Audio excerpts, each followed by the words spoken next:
Buenas tardes, hermanos. Es un gusto estar nuevamente delante de ustedes.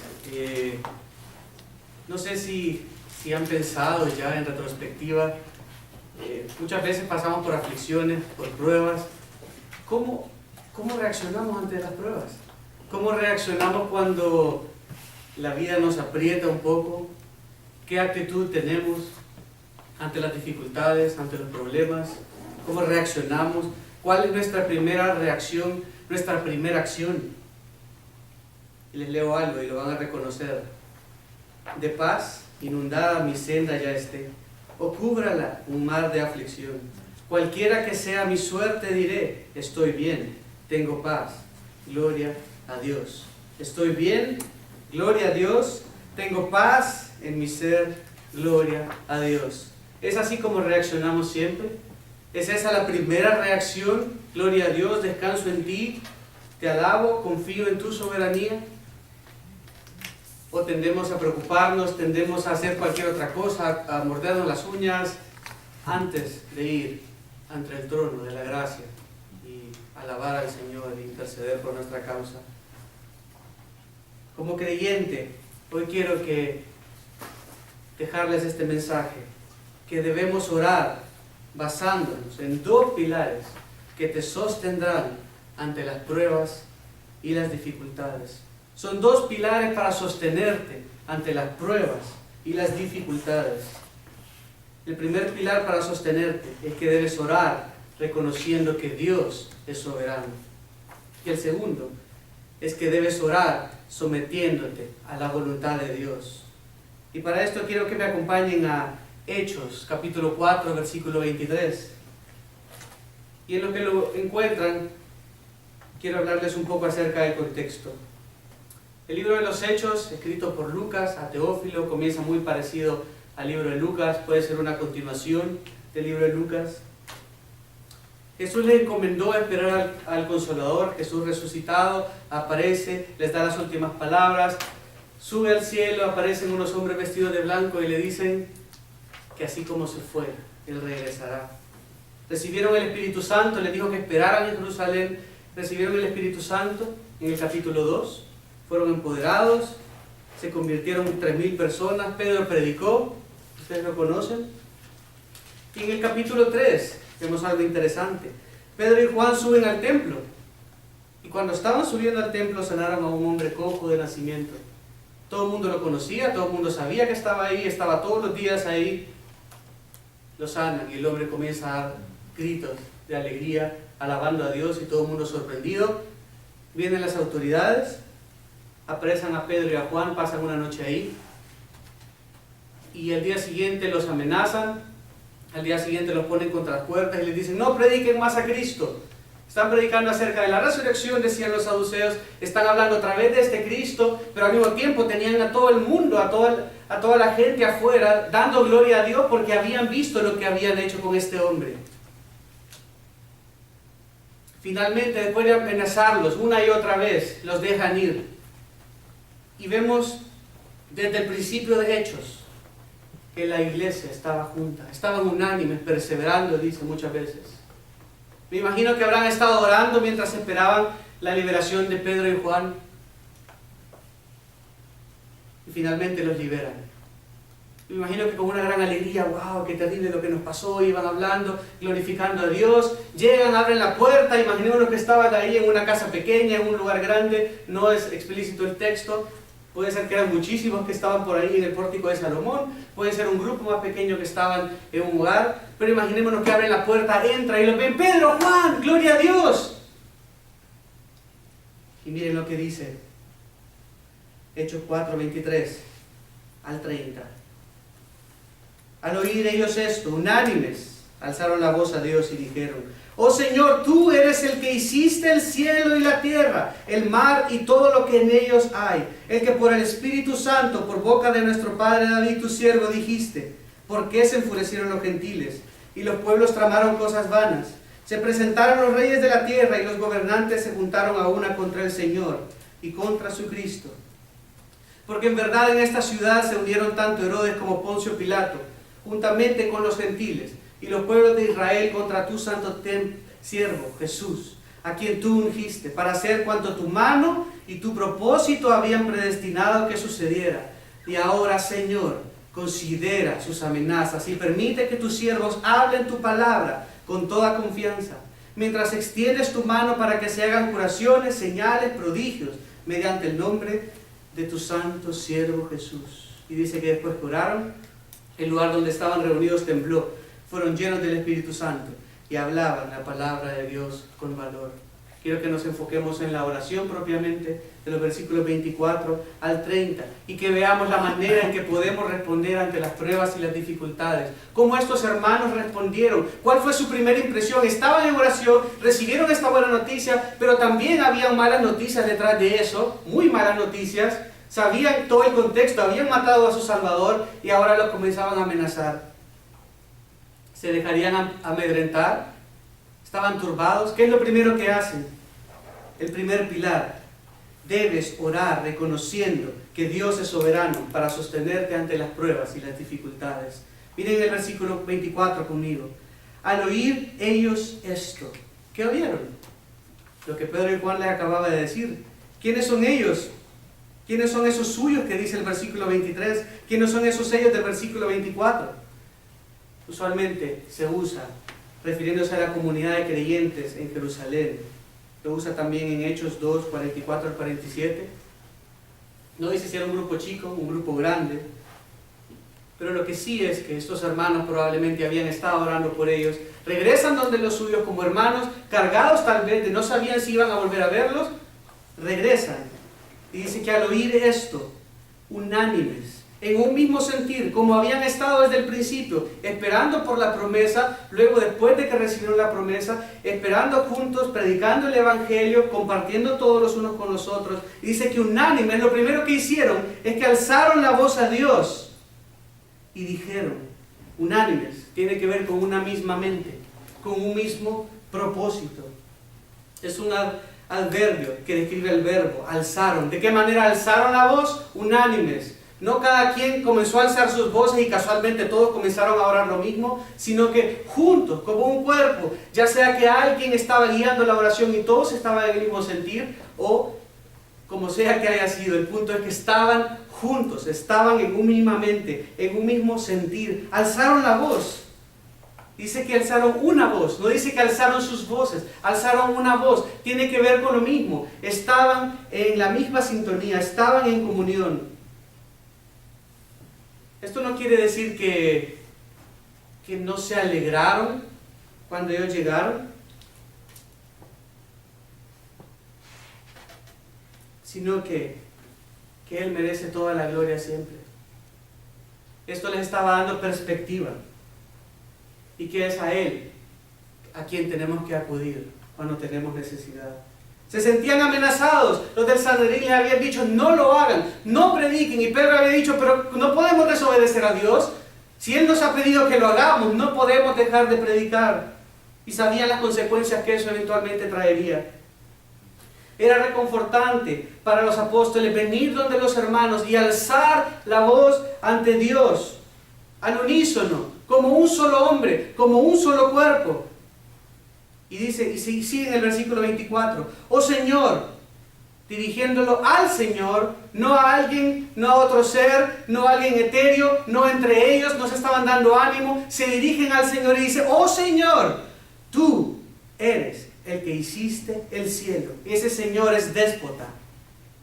Déspota tiene que ver con uno que tiene control y autoridad legal sobre las personas, tales como súbditos o esclavos. A diferencia del español ahora, no tenía connotaciones negativas, sino que realza a Dios como un gobernante omnipotente cuya autoridad se extiende sobre todo. Y miren conmigo Apocalipsis 6:10. Tenemos ahí en la oración de los mártires, se usa la misma palabra déspota. Y clamaban a gran voz diciendo, ¿hasta cuándo, oh Señor santo y verdadero? Oh Señor, ¿esperarás para juzgar y vengar nuestra sangre de los que moran en la tierra? Estaban apelando ante un Señor que era gobernante, que era Señor sobre todo. Tenía que ver con la omnipotencia, con la soberanía plena de Dios. Por eso no usan el tradicional curios. Volviendo, La Reina Valera lo traduce como soberano Señor.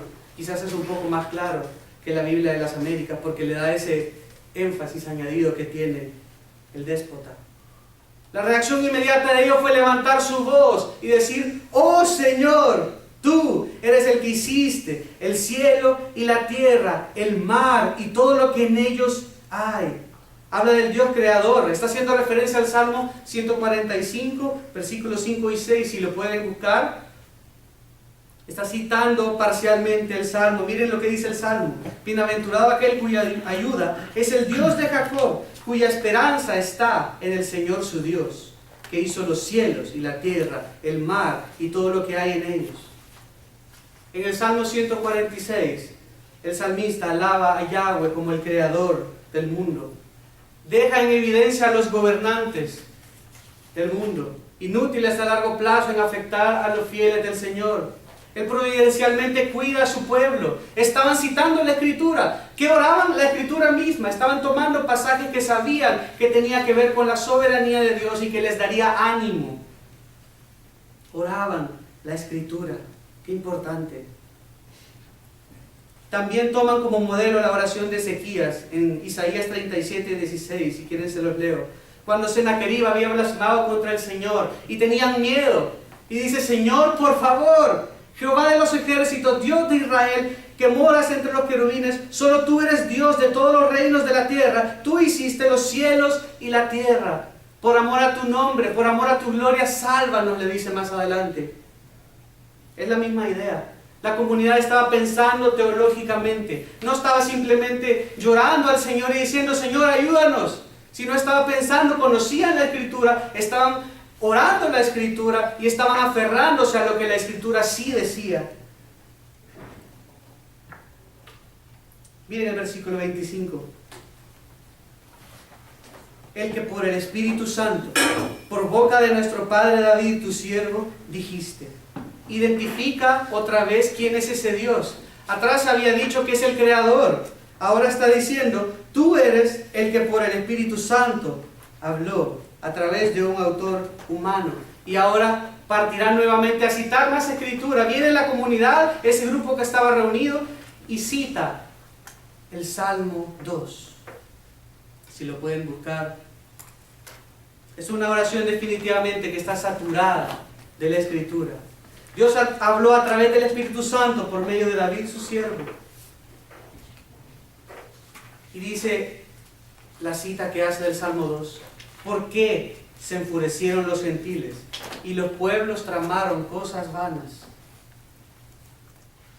Y miren el Salmo 2.1: ¿por qué se sublevan las naciones y los pueblos traman cosas vanas? Salmo 102 es un salmo real en el cual Dios promete victoria sobre los enemigos. Se usa en el Nuevo Testamento para hablar acerca del Mesías. Es un salmo mesiánico. Se enfoca en la victoria de ese rey ungido sobre las naciones. Estaban trayendo memoria a la palabra misma de Dios. Y cuando dice ¿por qué? ¿Por qué? ¿Por qué razón? ¿Por qué se enfurecieron los gentiles? No expresa lamento. No está preguntando genuinamente, es una pregunta retórica. Expresa una convicción concerniente a los designios arrogantes y vanos de los pueblos hostiles. Los gobernantes judíos, al oponerse al Evangelio, al oponerse a los apóstoles, estaban atentando contra Dios mismo, contra sus propósitos. Y dice, ¿por qué se enfurecieron? Enfurecieron, solo está acá en el Nuevo Testamento. Y claro, es una cita del Salmo 102. Tiene que ver con ser arrogante, con ser insolente. La idea que proyecta es la de un animal enérgico que está resoplando por su nariz. Estaban enfurecidos. El texto hebreo se refiere a la reunión tumultuosa de rebeldes en contra de un objetivo común. Dice que tramaron también. Tramaron cosas vanas. Tramaron tiene que ver con fijar la mente en algo, meditar en algo con el propósito de afectar algo. Enemigos también estaban unánimes. Esos enemigos estaban unánimes. Los del Sanedrín, como cuando crucificaron a Cristo, como veremos más adelante. estaban unánimes contra Cristo, contra sus propósitos, contra todo lo bueno. Pero lo que dice el salmista y lo que cita Lucas acá, la oración que hicieron, ¿por qué se enfurecieron? Los pueblos tramaron cosas vanas, cosas inútiles. Vana quiere decir sin propósito o resultado, es en vano. Es ilógico conspirar contra el Dios omnipotente. Es ilógico conspirar contra aquel que es el creador, contra aquel que tiene todo el poder, toda la soberanía para hacer cuanto quiera. Dios controla todo. Por eso es que oran el Salmo 2, por eso es que toman ese Salmo 2 que estaba apuntando al Mesías, que acababa de pasar, sabían lo que habían hecho, pero sabían que aunque le habían matado, ese era el plan y propósito soberano de Dios. El pueblo no ora para ser guardado. En Hechos 4 no están orando para que el Señor quite de ellos esa copa. El pueblo está orando para que el Señor cumpla su propósito. Y por eso es que debemos orar reconociendo que Dios es soberano para sostenernos, como hicieron ellos. Versículo 26. Se presentaron los reyes de la tierra y los gobernantes se juntaron a una contra el Señor y contra su Cristo. Esta es una cita del Salmo 2, versículo 2, y si lo ven conmigo, el Salmo 2, versículo 2 dice: se levantan los reyes de la tierra y los gobernantes traman unidos contra el Señor y contra su ungido. Las naciones han venido juntas en hostilidad hacia el Mesías, es lo que está diciendo el salmista, pero es en vano porque Yahweh no permitirá que sea derrotado. Este salmo expresa la certeza que los esquemas y ataques de los reyes y gobernantes del mundo contra el Mesías y su pueblo están destinados a fallar. Cuando dice presentaron, es que se acercaron con una intención hostil. Se acercaron contra el Señor, la intención no era buena. Se juntaron, se reunió un grupo de personas contra alguien en específico, contra el Mesías. Y estaba sucediendo lo mismo. Se había acercado esta gente hostil contra ellos, que era su pueblo, tal como había sido con ellos. Por eso toman este salmo y lo oran al Señor. Y dicen: Señor, tú eres soberano. Y hay contraste en el Salmo 2. Si miran más adelante en el Salmo 4, en el versículo 4, en el versículo 2 dice: se levantaron los reyes de la tierra. Y en el versículo 4 dice que el Señor está en el rey, que el Señor está en los cielos y se ríe de ellos. ¡Qué contraste! Pero aún así, solo citan el 1 y 2. No están pidiendo que se ría de ellos, no están pidiendo que descienda granizo y fuego del cielo y los consuma. Veremos más adelante en la segunda parte qué es lo que están pidiendo. Por ahora se están aferrando a ese Dios soberano que es más alto que cualquiera de los reyes de la tierra. El Sanedrín podía ser poderoso, pero Dios estaba sentado en su trono y tenía todo el control y tenía toda la autoridad. Dice el versículo 27: porque en verdad en esta ciudad se unieron tanto Herodes como Poncio Pilato, juntamente con los gentiles y los pueblos de Israel, contra tu santo siervo Jesús. ¿Por qué? Cuando dice porque en verdad, indica el razonamiento teológico, lógico detrás de la oración. En esta ciudad, la ciudad de Jerusalén, donde estaban ellos, se unieron, se juntaron contra Jesús. Herodes y Pilato habían atentado contra Jesús.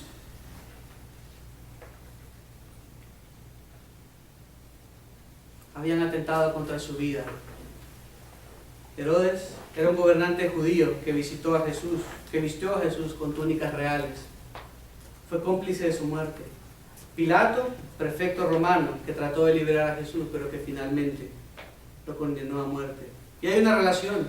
En el versículo 26 dice reyes, y en el 27, hablando de lo que había pasado con Jesús, un rey que atentó contra Jesús era Herodes. En el versículo 26 dice gobernantes.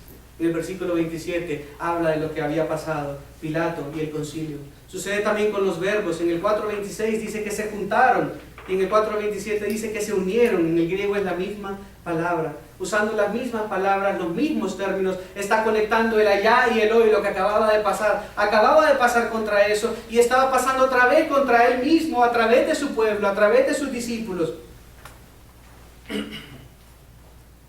Y dice el versículo 28: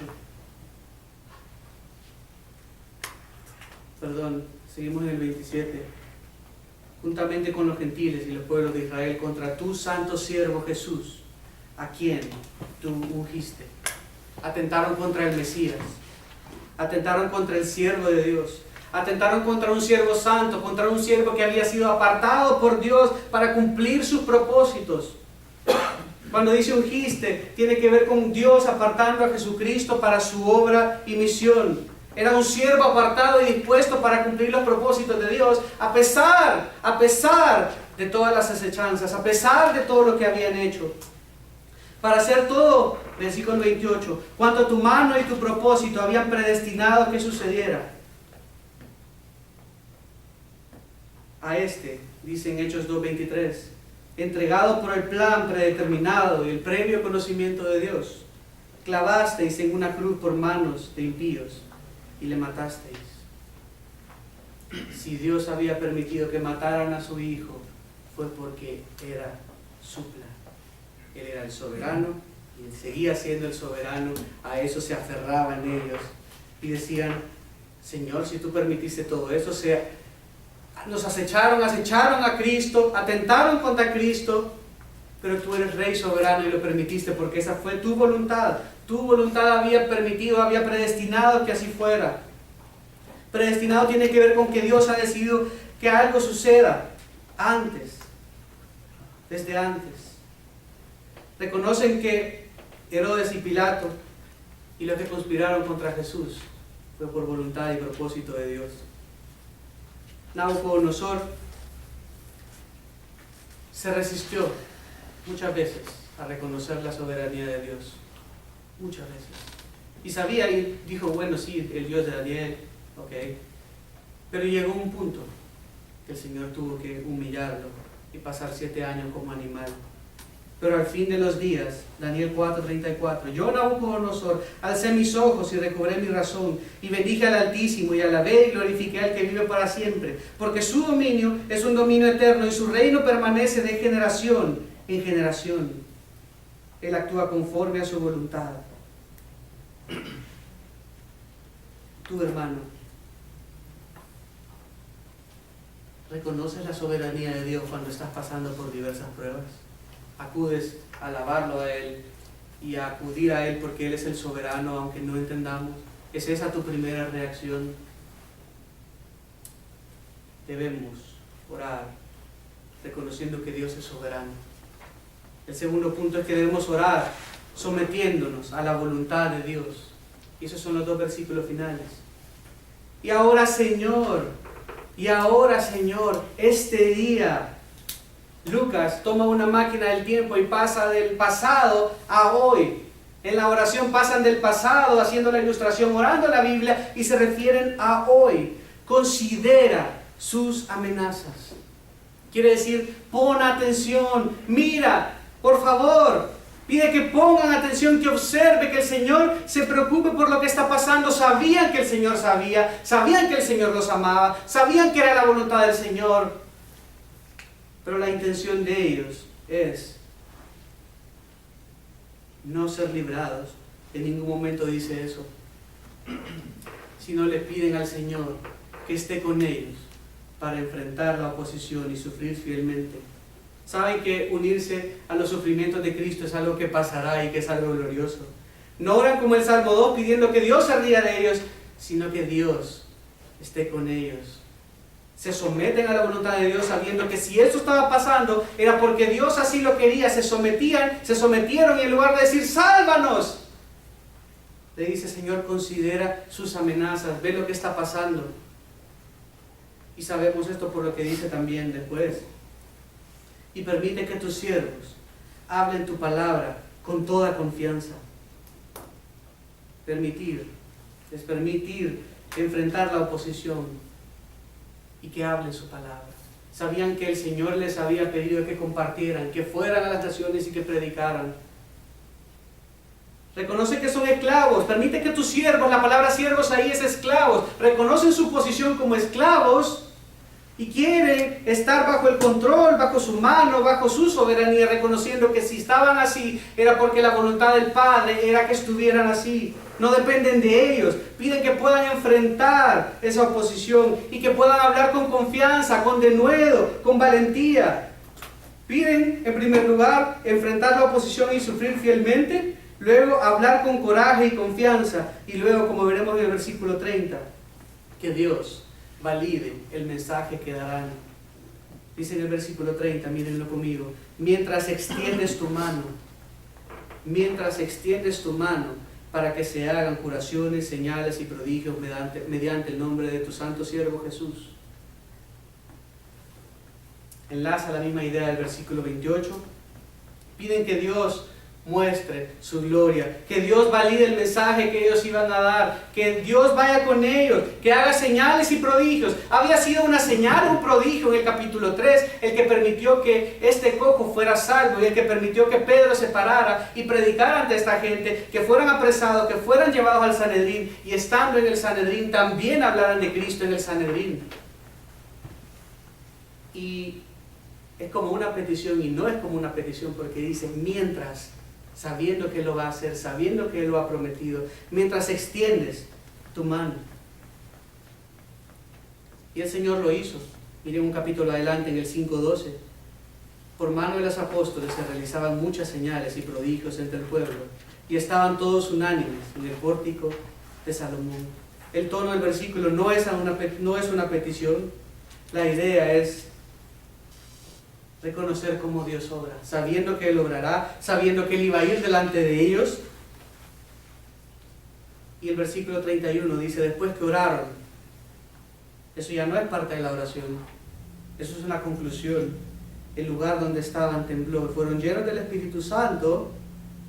Y miren lo importante que realce justo el punto del pasaje, el punto, la voluntad del Señor por lo cual los tenía ahí, y hablaban la palabra de Dios con valor. Eso pidieron.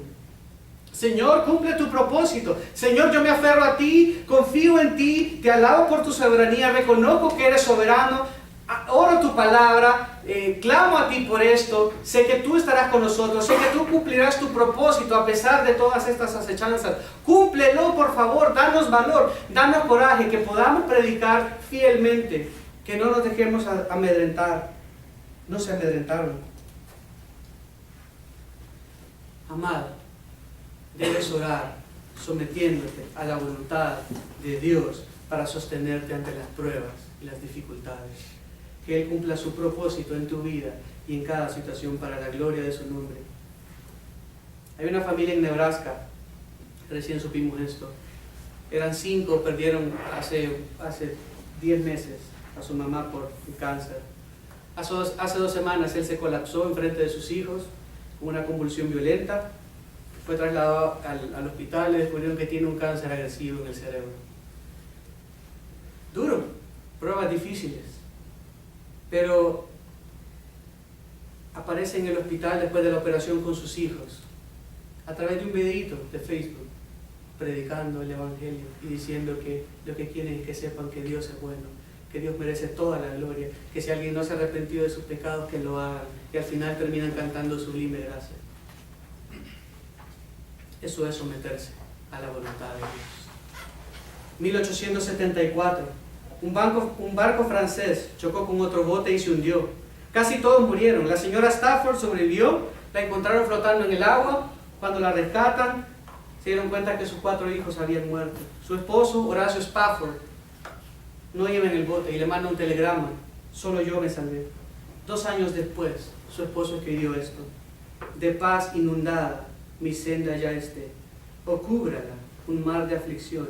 Cualquiera que sea mi suerte diré: estoy bien, tengo paz, gloria a Dios. Estoy bien, gloria a Dios, tengo paz en mi ser, gloria a Dios. Hermano, ora, sostente en Dios, reconoce que Dios es soberano. Hermano, ora, sostente en Dios, sométete a la voluntad de Dios. Él te sostendrá, estarás bien. Demos gloria a Dios. Gracias, amado Padre, por la verdad de tu palabra. ¿Cuánto nos falta orar tu palabra, Señor? Memorizar tu palabra, rumiar tu palabra. Enséñanos a orar, Señor. Podamos tener ánimo consuelo, que podamos crecer, Señor, siempre también al estar hablando tu palabra, orando tu palabra, meditando en tu palabra. Señor, que en las pruebas y en las dificultades podamos orar como oraron estos hermanos y ser animados y reconfortados en que tú estás en control, que tú eres soberano y que tú cumplirás tu propósito, Señor. Permítenos abrazar eso, gozarnos y tener paz. En el nombre de Cristo Jesús. Amén.